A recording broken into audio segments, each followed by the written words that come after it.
Ada pertemuan yang kita sangka biasa, rupanya menjadi kenangan yang paling lama. Ada wajah yang kita lihat setiap hari hingga kita lupa. Suatu hari nanti, wajah itu mungkin tidak lagi ada di sisi. Dan hari ini, kita tidak sedang meraihkan sebuah perpisahan.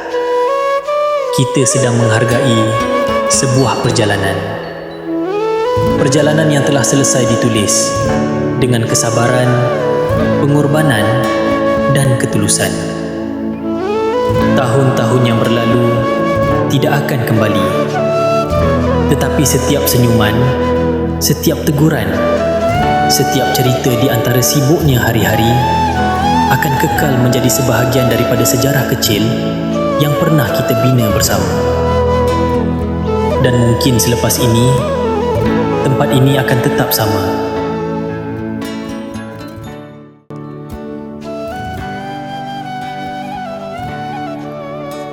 Akak Zainun binti Yusuf.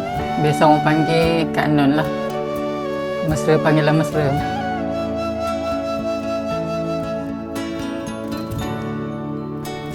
Saya dilahirkan pada 13 hari bulan 8, 1970 di Kampung Nibung, Kuala Terengganu.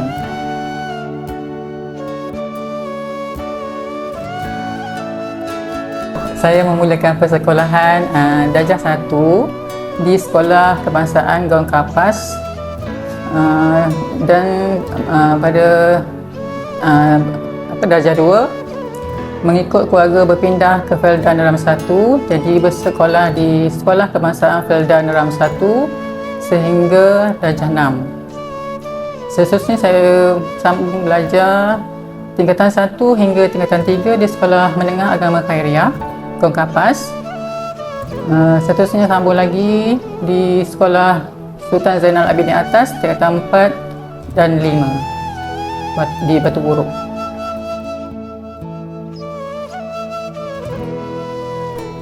Saya mempunyai 9 adik-beradik dan saya merupakan anak nombor 2 daripada 9 adik-beradik.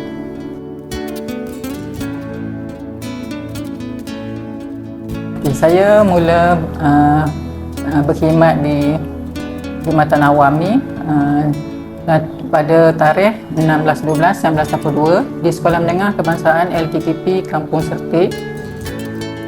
Situ saya berkhidmat selama 10 tahun. Seterusnya saya berpindah ke Kolej Matrikulasi Pahang pada tahun 2002. Seterusnya saya bertukar balik ke sekolah, iaitu Sekolah Menengah Mahmud pada tahun 2008, dan sekali lagi bertukar ke Sekolah Sekretari pada tahun 2011. Dan akhirnya saya masuk ke Sekolah Sulaiman pada tahun 2025.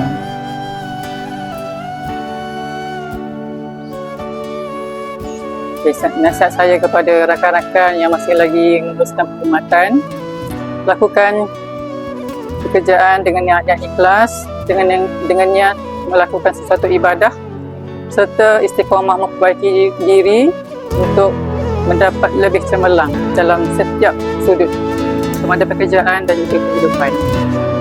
Terima kasih.